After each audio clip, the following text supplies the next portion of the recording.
evening, everyone. I, Mihik Preet, welcome you all on behalf of Chandigarh College of Engineering and Technology. We at CCT-ACM envision building a community of like-minded people who love to code, collaborate, and have fun in the tech-savvy society. Keeping the same in mind, we also invite interested speakers to discuss and share their skills and their expertise with other individuals and technology associated people.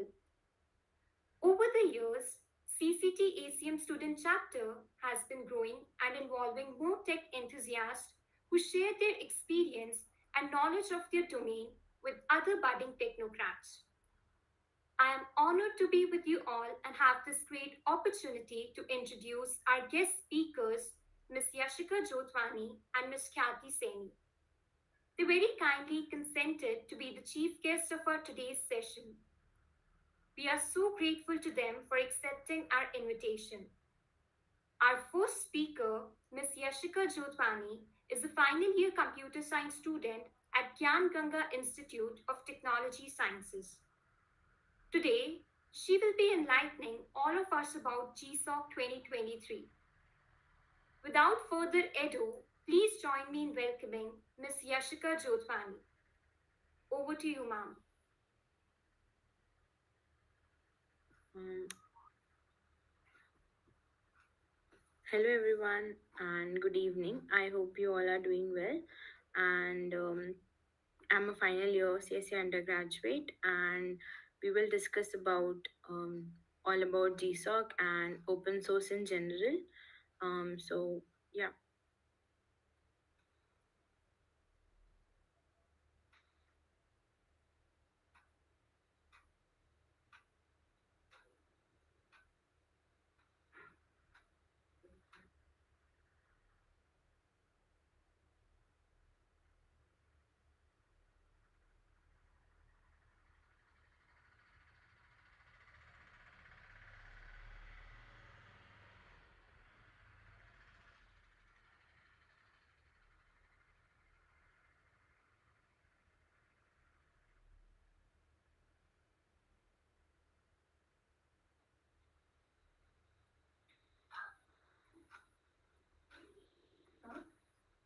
Am I audible?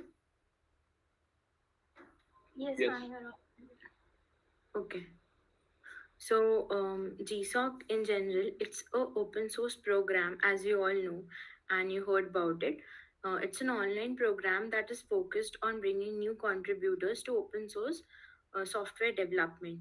These are contributors basically the people who are the students and the working professionals who are interested in contributing and in general contributing to any open source software out there available on GitHub or any other platform can contribute and can contribute to any organization that takes part in the GSOC program. And as we see, most of the students know what is open source in general.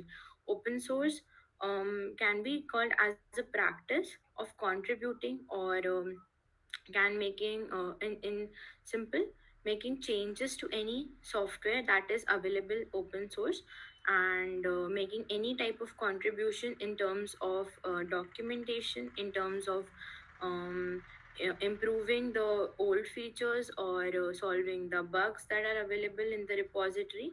So this is what open source in general means. And yeah, basically GSOC is a platform or is a program, we can say. In that program, many organizations come in, and they write a proposal to GSOC, and they tell them actually basically they participate in with the GSOC, and then the students apply to these selected organizations and make their proposal on the particular project, and get selected according to their performance and previous contributions, or and with their eligibility and other criterias. So basically this is what is Google Summer of Code. And secondly, I would like to discuss, should I share a PPT? Yes, ma'am, please.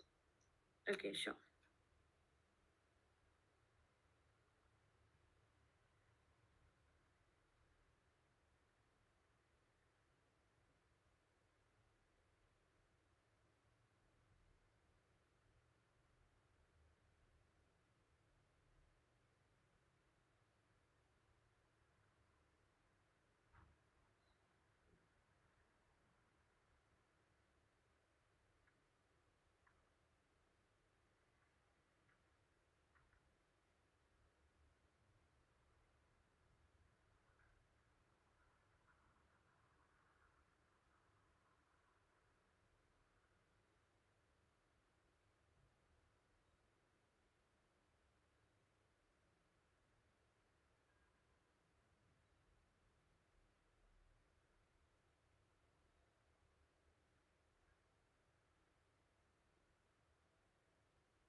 Is my screen visible? Yes. Yes. Okay. So we have discussed about open source in general and about the GSOC.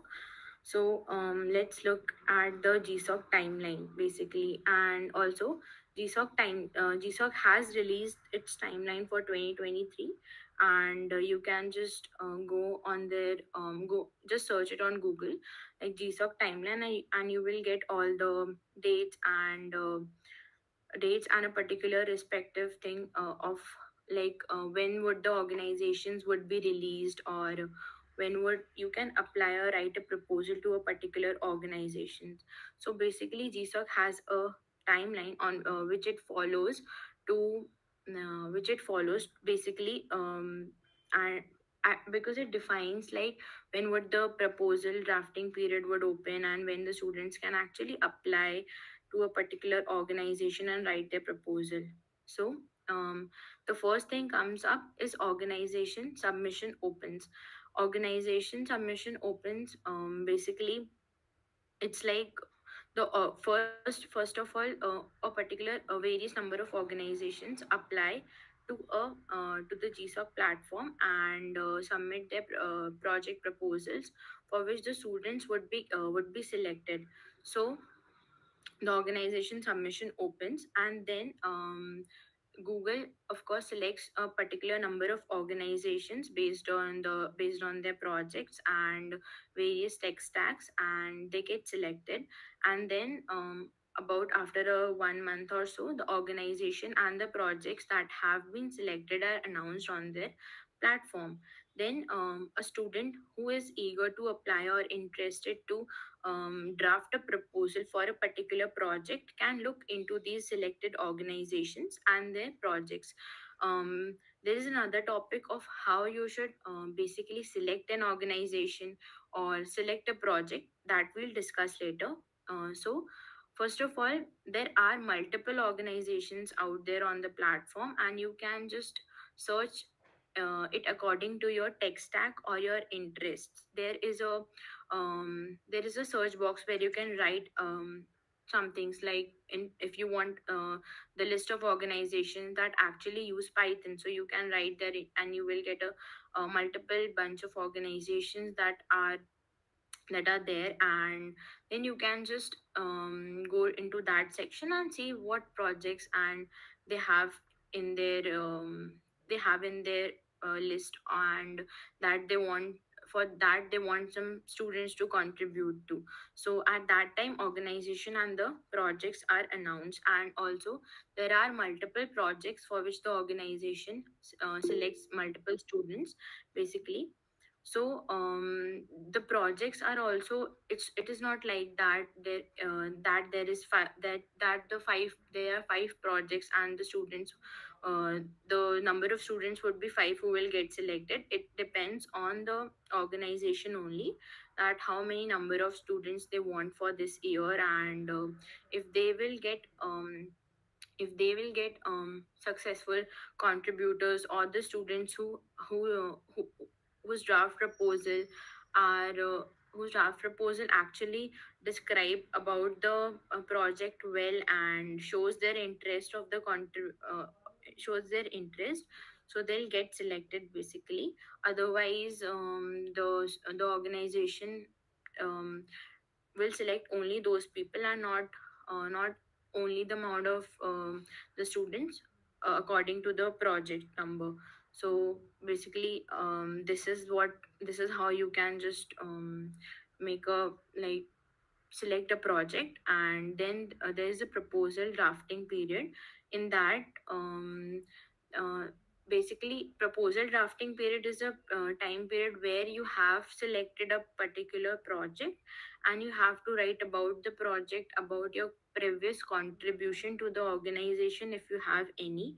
And the the proposal has all the things that properly describe your interest, the timeline, and the thing that how you will just perform the project, or how you will approach a particular project.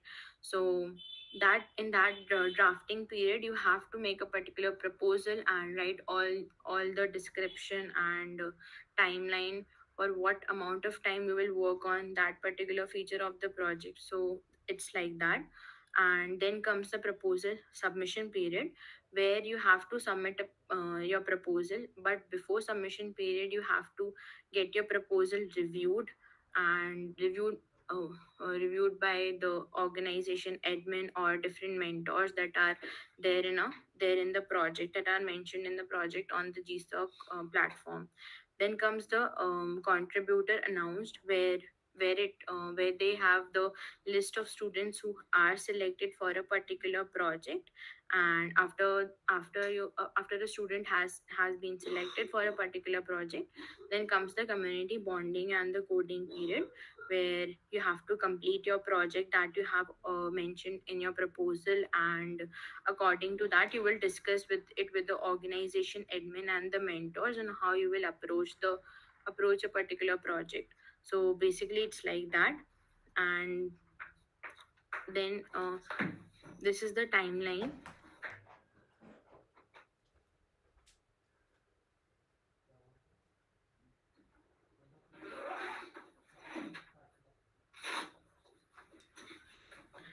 Then it's like when and how should I start. Okay, so the because the GSOC timeline has also been released, and the perfect time is to start now. And just look for the organization according to your interests and tech stack basically. And I just described it how you should select an organization. Take it slow, take some time to select an organization, because it is difficult after you have selected an organization, because you have to just set up the repository on your local um, setup, and you have to just download all the dependencies. So it takes time, you have to get into the community, talk to people. So selecting an organization is the most difficult part. Make sure you have at least two organizations, and that you for which you can contribute to. So yeah, um, it depends, take time, and take at least 10 days to just go through the multiple organizations that are present in the GSOC platform. And then you should just look out and get into the community, talk to people. It should be like that, the organization admins and the mentors should be active enough, so that it can help you in the future process or after you get selected. Because an active organization really will make you learn multiple things and can help you if you will um, get in any issue that that you cannot solve and want a help from the mentor. And after selecting any organization and introducing yourself to the community, and just going through what an organization solves a issue and what product it has, after that you should look for the good first issues that would help you to get started basically. And also, whenever you select a particular issue, any issue, you should mention it in the organization and tell them that you are approaching and would be solving this issue, so they will assign you. And after assigning, if you are like not able to solve that issue, you should discuss it in the community and say it like, okay, I'm a like new contributor, I want to contribute. And so they'll provide you various resources to get started. And then you should just approach the issue, try to solve it by yourself first. Because and like solve it by yourself, make a multiple search it on Google, and read the previous code or any of the issue that has been previously solved, like if it's similar to that. So just do a good research by yourself, and if it is taking more time, then you should just ask the other mentors or the admin, so that they will just help you to get started and would just guide you anyway, because they want different contributors to contribute, and so that their community is active like that. So yeah. And getting involved in the community matters the most, because if you will talk to mentors, then you will be able to clearly discuss your goals, and if you want to get selected, discuss it with them. That I'm aiming for the GSOC 2023, and I want to just learn multiple things, and I am starting now, but yeah, I would be able to solve that particular issue, or I am researching, I am working on those particular issues. So yeah, get getting involved in the community matters the most. And because they'll see, okay, if you are an active contributor and you are interested, it might increase your chances of getting selected. So yeah. And you can also help, or yeah, you can also ask for helps or doubts that I discussed.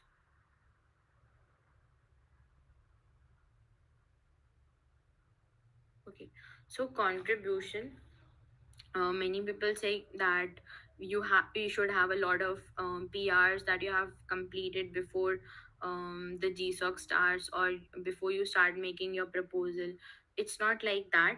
Quality matters, and if you are solving two particular issues that are medium level and have a pretty difficulty of solving, and if it's a big issue, it's take time, if it take time, so yeah, then the quality matters. And the admin or the mentors would obviously prefer that over quantity, because there are multiple new contributors who just make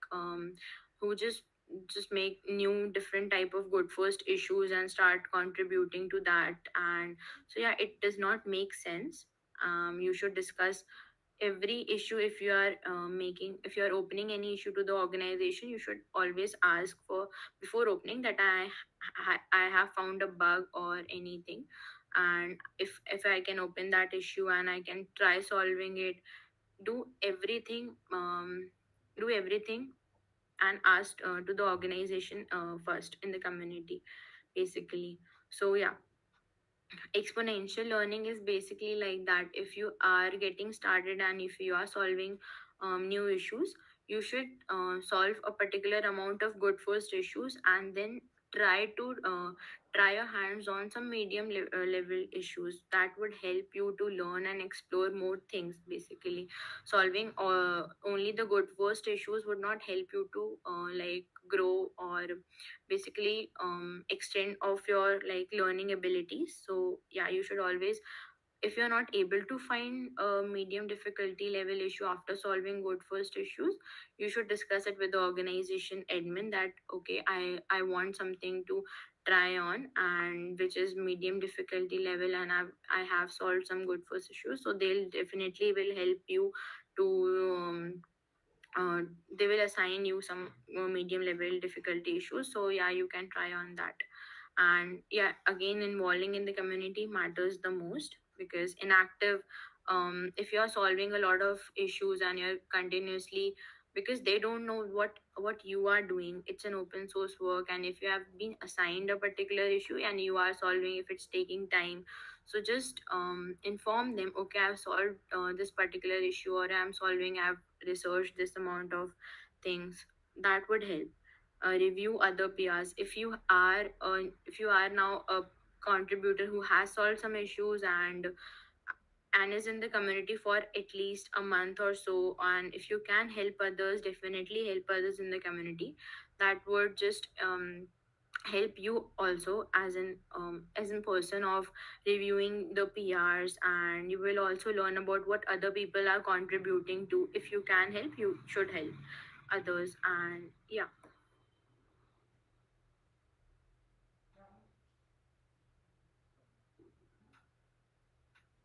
next comes the proposal.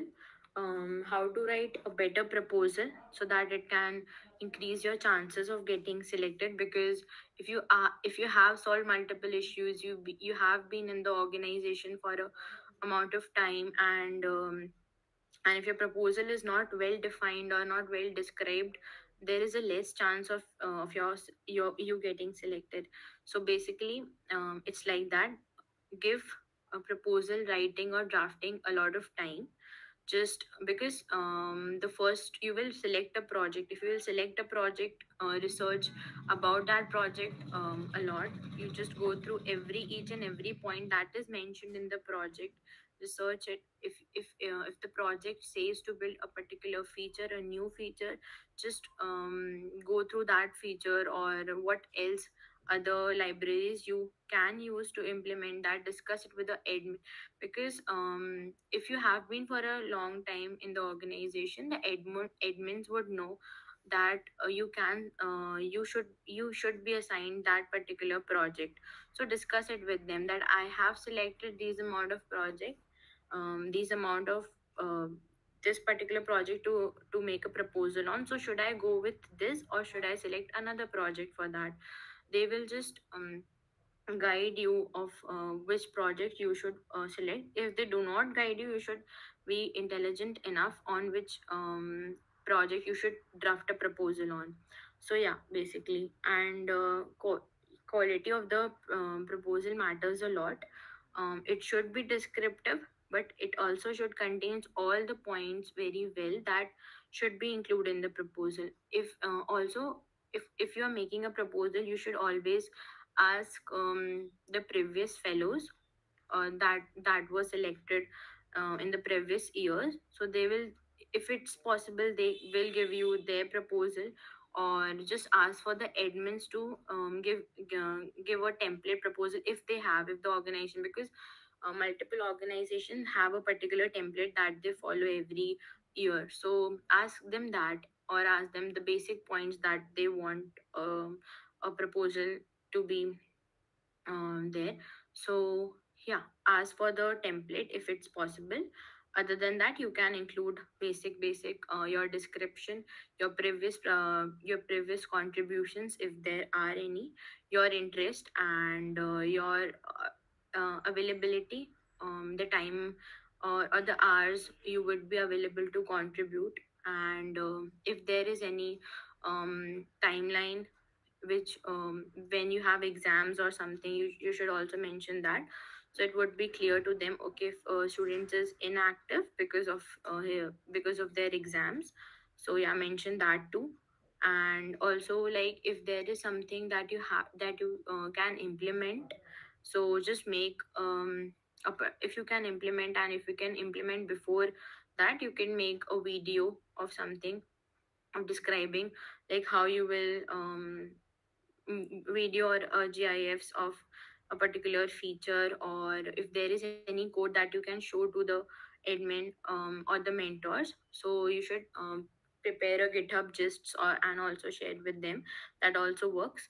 So yeah, if there is anything that can be shared and can improve your chances of getting selected, just write it in the proposal and draft it well.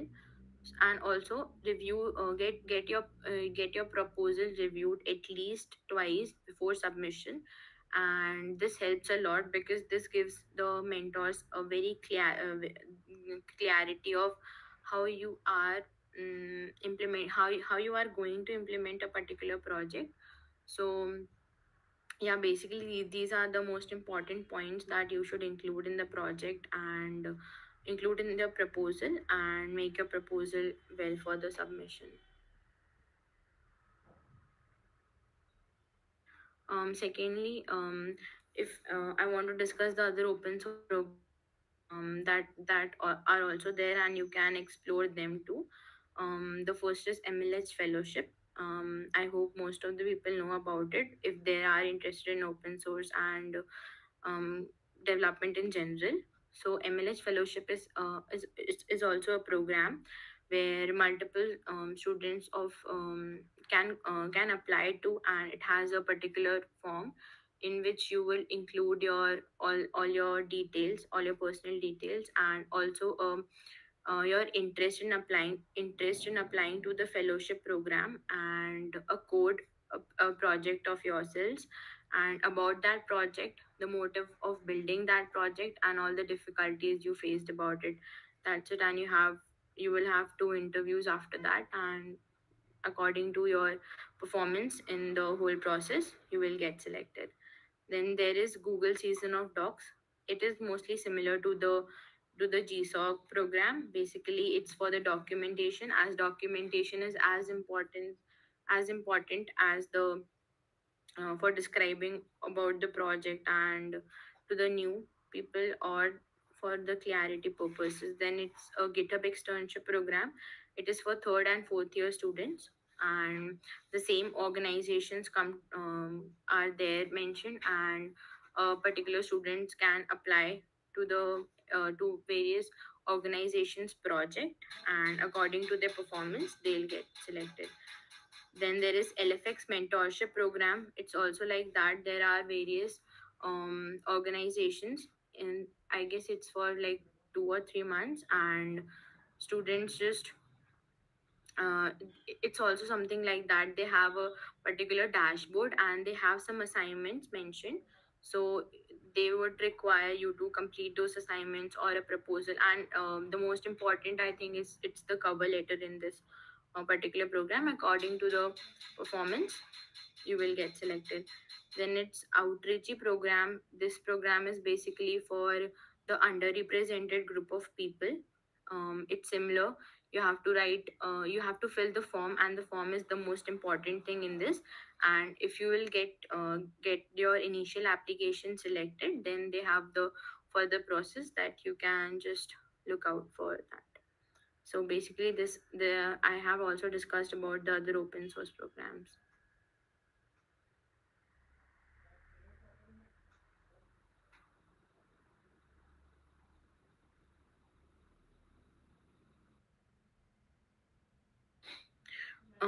If you have like any doubts, you can ask in the chat or turn on your mic and ask.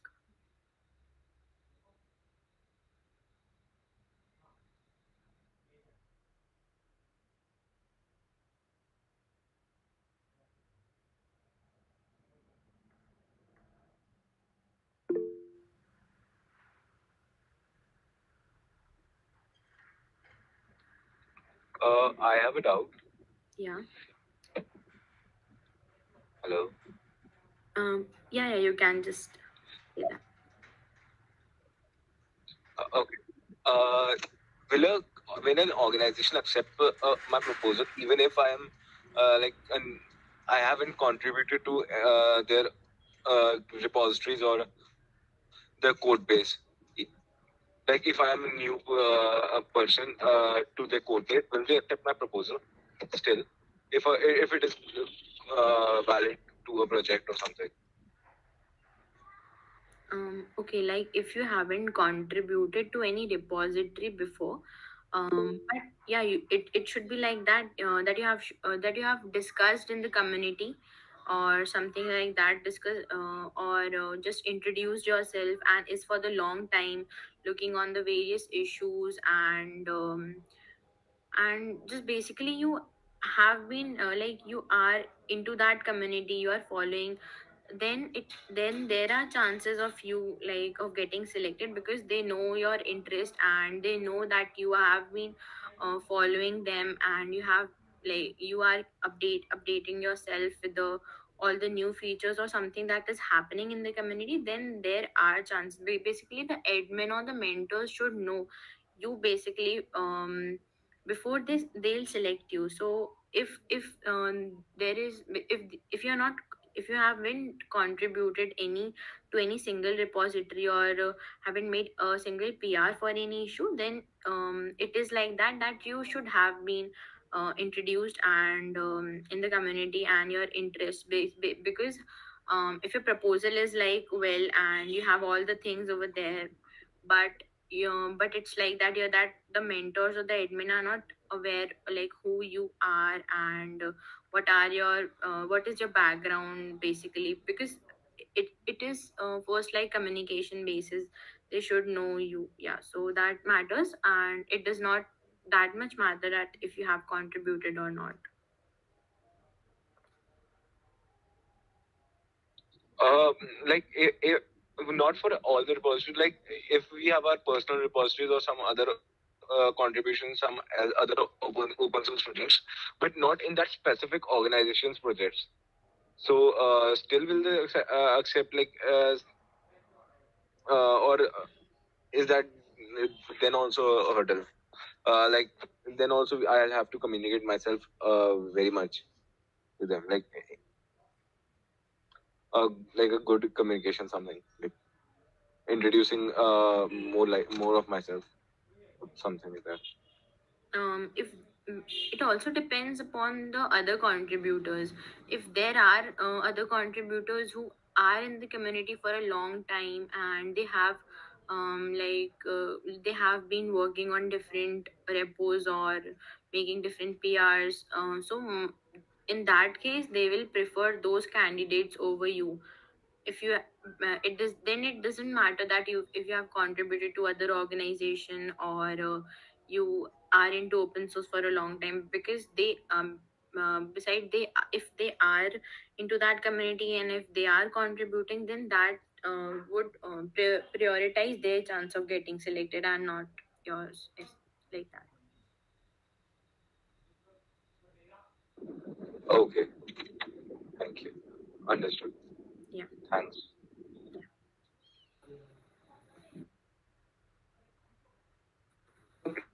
Hello. Very good evening, ma'am. Ma'am, I have a question that is there any limit on the number of proposals which we have to submit to the organization? Yeah, I guess it's like you can submit up to two proposals, I guess. Yeah, but yeah, it's like that you can submit two proposals, and with various organizations also, and also in the same organization for two different projects. But yeah, for if I'll give advice, you should just focus on a particular only one proposal, and put your everything into that, and just get reviewed it with from the mentors and the admins, and make that best. Yeah, so yeah, you can submit up to two, I guess. Okay, 1 second. I think we can submit up to 3 proposals. Okay, sorry. So it's 3. Okay. Thank you so much.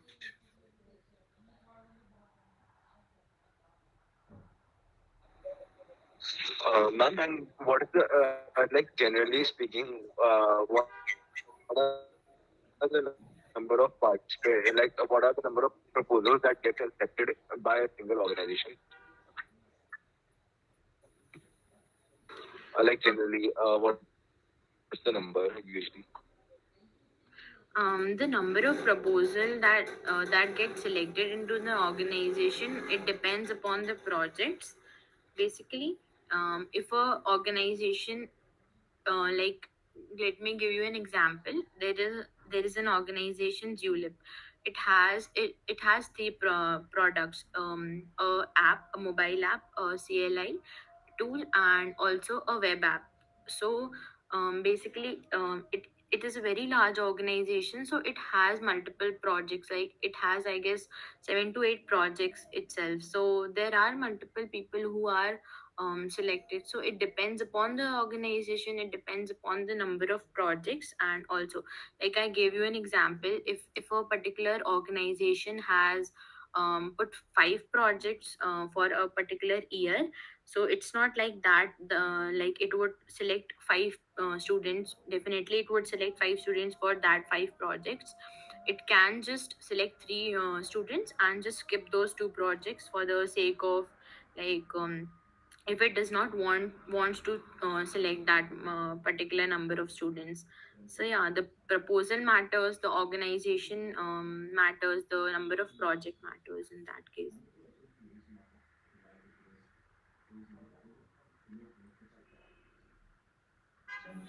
Okay, thank you. Okay, so the rest of the questions can be taken at the end. So thank you, ma'am, for this knowledgeable session.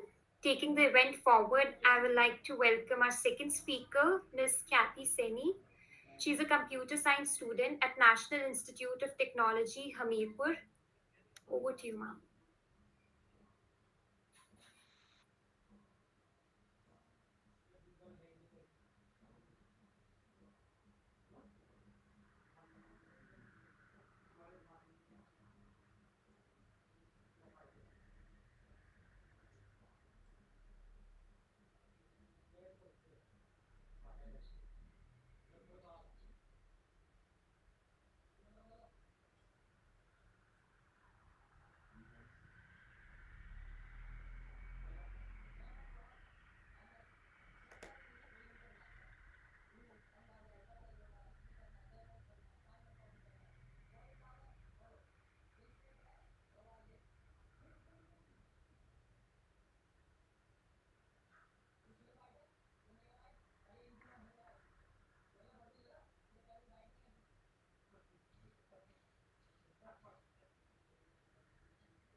Kathy, ma'am, are you there? Yes. Sorry, there was some network connection issue here, so I left the meeting and rejoined. So should I start? Yes, yes. Okay. Sorry for the inconvenience. Okay, so okay. Hi everyone, I'm Khyati, and I am a final year student at NIT Hamirpur, pursuing my computer science and engineering degree. And I did my GSOC with the 52 degree North GmbH organization last year and this year as well. And I worked on an interesting Flutter based project with my org. So, 1 second, I'll just present my screen.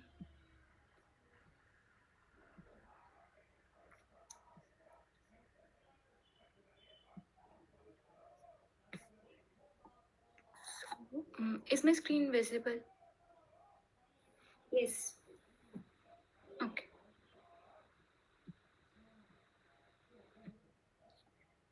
Okay, so as Yashika already explained what GSOC is, so we can directly move to the next slide. In GSOC, basically, there are many organizations, and students submit their proposal, and their proposal for some of the organization gets selected, and then whatever project is assigned to a student or whatever project in which the student is accepted, they spend their summers on most probably 12 plus week long projects under the guidance of their mentors. They basically work on the project, and once it is finished, then they share a blog post link with everyone so that everyone knows what the person did during the summers, and what progress is made to the project. So how it works, basically firstly we have to apply as contributors. This is from contributors perspective.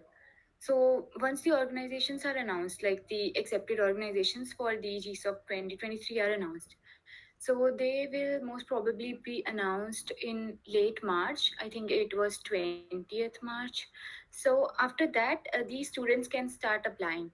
So the interested students, they start applying to the projects they're interested in, and once the accepted students list is rolled out, they get a mail notification, like whosoever is selected for a project, and then they spend their summers on working on the project, like discussing with their mentors what tasks they will complete in the summers or the period, the coding period. And once the coding period ends, they have to share the code and a blog post link that describes what all things they did during the project. And now, what are the eligibility requirements to participate in GSOC? So, GSOC is basically open. Usually, it was open for only students, but from last year, like from 2022, it is open to students as well as new beginners who want to contribute to open source software development. So, okay, the GSOC timeline is also published. So, this is the screenshot of the last year's timeline. So I'll just show you what this year's timeline looks like, and you can also go through this by yourself. So, firstly, the organizations will apply, and the list of organizations is published. Okay, this is published on 22nd February, like early March, and then you all can start applying. Um, Until this is the contribution period from February 22 to March 19, and then the application period opens from March 20th. So then you can start writing your proposal and submit it before April 4, before 11:30 p.m. And then once this is done, the student application period closes. Then the students have what whosoever gets selected get a mail notification, and then there is community bonding period before the coding period. And there you and your mentor discuss what are the potential tasks that you should complete. And then the coding period starts, and there are some evaluations, the midterm evaluation, the final evaluation. And once you pass the final evaluation, you submit that link that you share your code with them. And similarly, this will be updated on the GSOC site, something like this. Okay, and before GSOC, what all things you should know?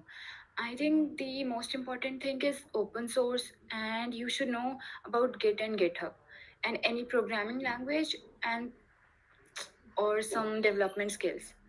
So, what is open source? As Yashika already explained in her part, that open source is something whose code is freely available, and we can make edits and modifications to it as per our needs.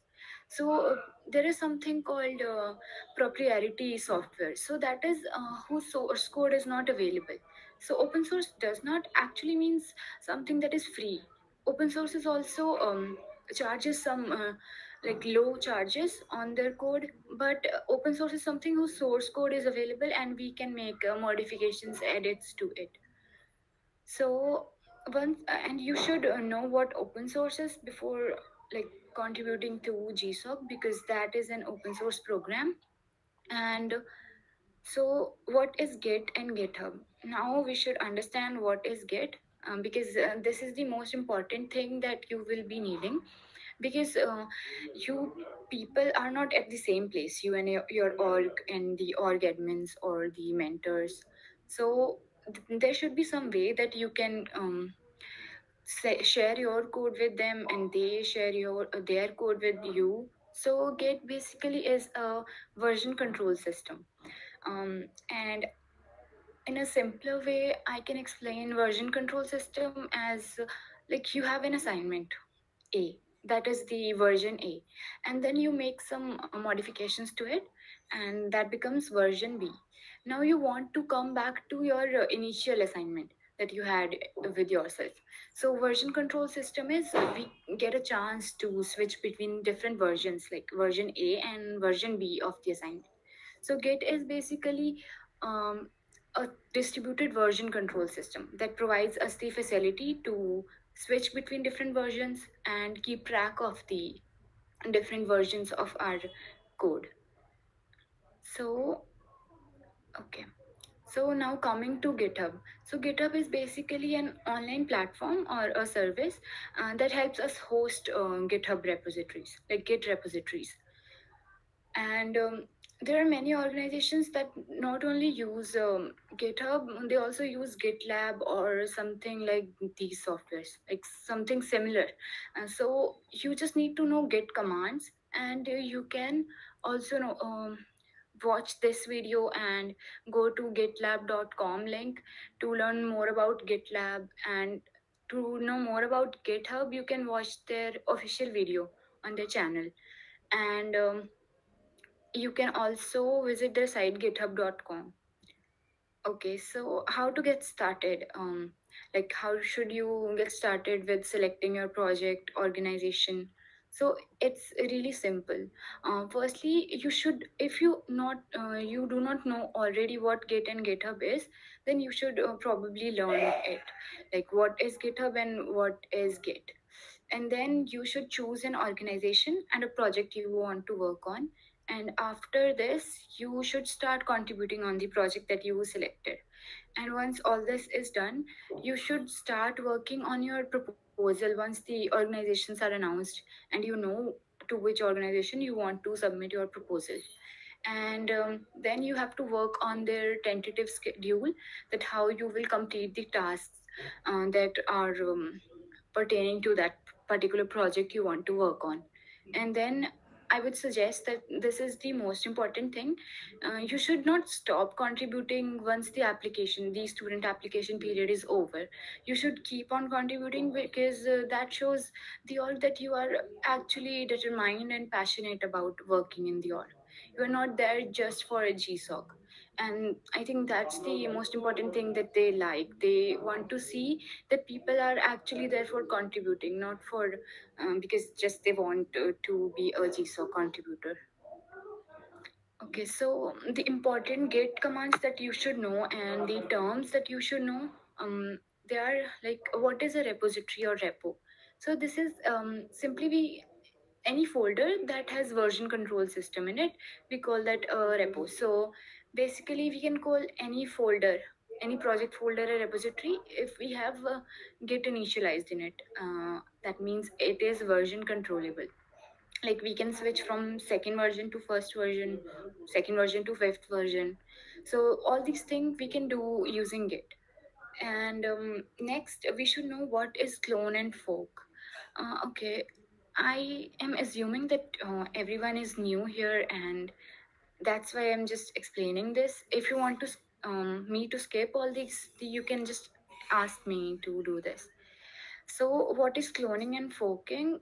So, cloning is to get a remote repo from GitHub. 1 second, I'll just show you.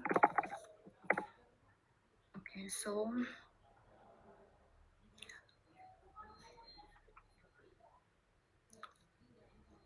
this is not my repository. This is some Peter's repository.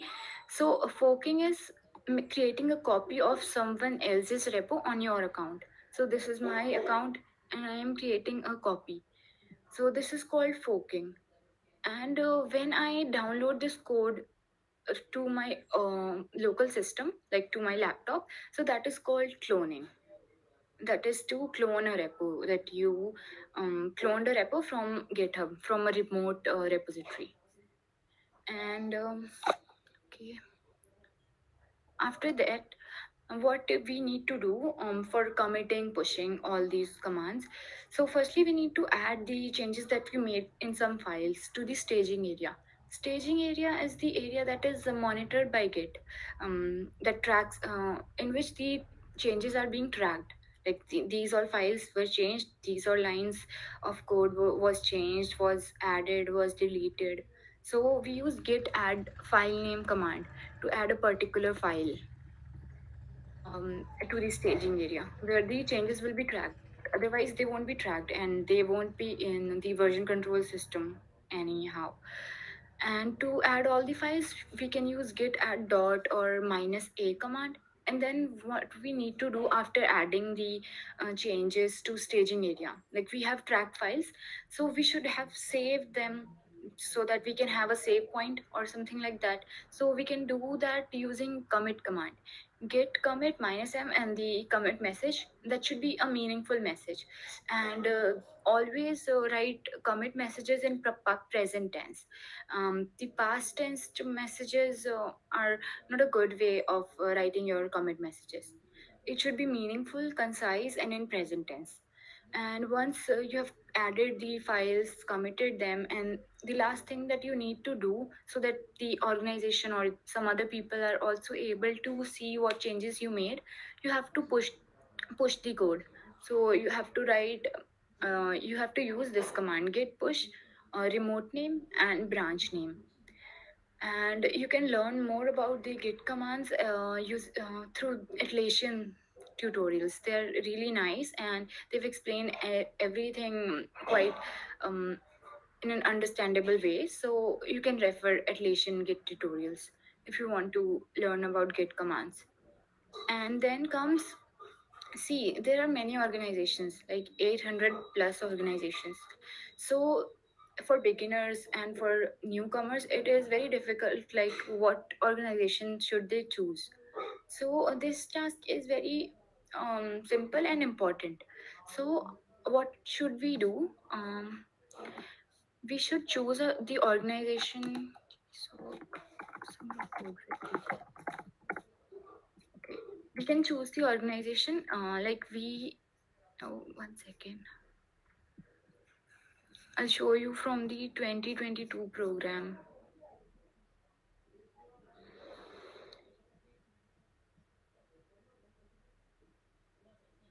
Yeah, past programs. Yes.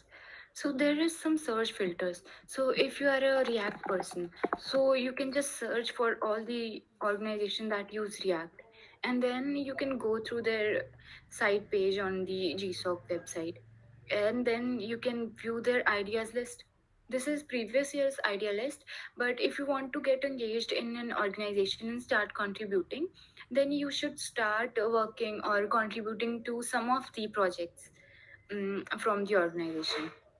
As in, um, like you went through and read this whole project idea and you find it interesting, then you can start making a list of projects you feel interested in. You are quite determined or very passionate about working in those projects, so you can make a list and all the tech stacks that is needed in that project. And as we know that we can submit proposals only to 3 projects, so we should narrow down that list to only 2 and 3 projects. And mostly we should not focus on more projects like 2 or 3. We should only focus on 1 or 2 projects, because focusing on a single project is much better than going for all of them. In that case, we won't be able to contribute fully to any of the project. So what's important is you are dedicated to one project, so that increases your chances of getting selected.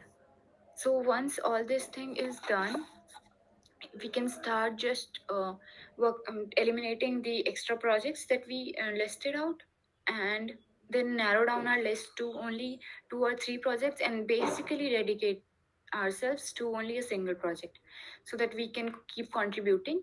And this there is also a thing that you need not to know all the tech stack that they are using, because you can choose any project idea that you are finding yourself interested in, and then you think that you can learn some of the tech stack that the org is using before GSOC coding period, then that's also well enough. Because in that sense, you will be working on a project you are actually interested, not and you are not limiting yourself that you knew only C++ and React, and the project requires Node.js as well, and so I won't apply to it because I just know C++ and React. So that is a wrong thing. Actually, you should start learning Node.js and start contributing to the project, because that will help you grow and learn a new thing, and as well as it will show your passion and determination to the org that initially you didn't know Node that was also required for the project. You just knew C++ and React, but you learned Node.js so that you can contribute to the project. So that also leaves a good impression to the org admins and mentors. So I think you should not limit yourself and push yourself to everything that you can do to improve yourself and learn something new. After choosing or selecting an organization, we should start contributing to the project. So, for contributing to the project, we should clone the project. Like we should create, download the copy of the project to our local system, and then we should start understanding it part by part. Because the code bases of the organizations are too huge, and students and new people they just get a little bit of overwhelmed by the amount of code that is there. So that is not supposed to be learned on a single day. You can learn it or understand the project part by part, because the project itself has been developed over the years, like maybe 3 or 2 years, or so you need time to learn about the project. So that's what you need to do. You do not have to aim that on a single day you will accept or understand everything about the project. You can start understanding it in depth part by part by working on single feature, then the other one, then the other one, and in this way understanding the whole flow of the project. And once you have understood what the project is and what feature you want to work on, only that part is enough. Then you can read through the contributing guidelines of the organization. And once you have gone through the contributing guidelines, you can check the open issues, and whatever issue you feel that you can solve, then you can get it assigned by commenting on the GitHub platform on that interface of that open issues, and then you can create a pull request for the issue. And it's not that you only have to get the open issues assigned to you. You can also open a new issue that is not being opened before and has not been solved. So you can open an issue for a bug and for suggesting a new feature. And before opening an issue, you should discuss it with within the community or whatever communication medium your org uses. It may be Discord or Slack or something like similar sorts. So you should discuss it with them, and once they approve your issue, then you should open it on the platform on GitHub, most probably, and then you can get it assigned and create a pull request after solving the issue. And now coming to proposal. Once the organizations are announced, then you can start working on the proposal that you want to submit. Mostly every org has a basic template of things that they want in the proposal. Mostly it is general details, your previous open source contribution, project timeline, and similar sorts of thing. And then once you have the basic template, idea of the basic template, then you can start create focusing on the tentative schedule. You can break down the project that you are submitting a proposal to into multiple tasks, and then based upon the task you can assign the task a week. Like in the first week you will do these tasks, like 1 2 3 tasks, and second week you will do 1 or 2 tasks. And what task will you do? In this way you will create a tentative schedule week by week for your project. And once this is done, you should start drafting your proposal, and you should carefully read the guidelines by your organization about the proposal, and so that you do not make any thing that is annoying to the organization, because my organization said that I should not misspell the organization name, and this goes with everyone, with every org. So we should not misspell anything, there should not be any grammatical mistakes, and once our proposal is done, we should also mention the contribution we did to the project during the contribution period. That also makes or increases the chances of us being selected. And once our proposal is drafted, it's complete. After doing a grammatical check, we should get it reviewed by our mentor. And once our mentor reviews it, we should submit the proposal timely before 11:30. I think it was 4th, or it's you can check the date on the timeline page, but everything you need to do before 11:30 p.m. And then once the application period ends, I don't think that people should stop contributing to the organization. Even they should continue their contributions even after that period. And by mid May, the results will be announced, and all the selected students will get a mail. So okay, and then you can start contributing on the project. Thank you. And now, if you have any questions, you can ask.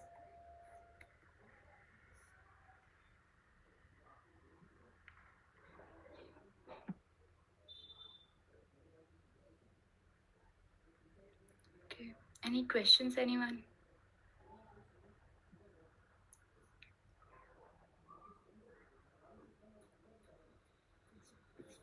So I hope there are no questions. I would Okay. like to conclude this session by thanking our college for this fantastic learning opportunity. I would also like to express my gratitude for the ACM and ACMW chapter of the college, through which we could have such an educational and successful event. Now, to further put this glorious event to an end, I would like to thank the faculty sponsor, Sudhakar Kumar, and faculty mentor, Dr. Sunil K. Singh, for their unparalleled guidance and support, without which this event would not have been possible. Lastly, we are grateful to our speakers for the day, Ms. Yashika Jotwani and Ms. Kathy Seni, for taking out time out of their busy schedule. It was a very motivating and knowledgeable session, and we learned a lot from it. Thank you, everyone. Last, I would like to request everyone to turn on their cameras so that we can take a screenshot. Please turn on your cameras.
Okay. Thank you, everyone.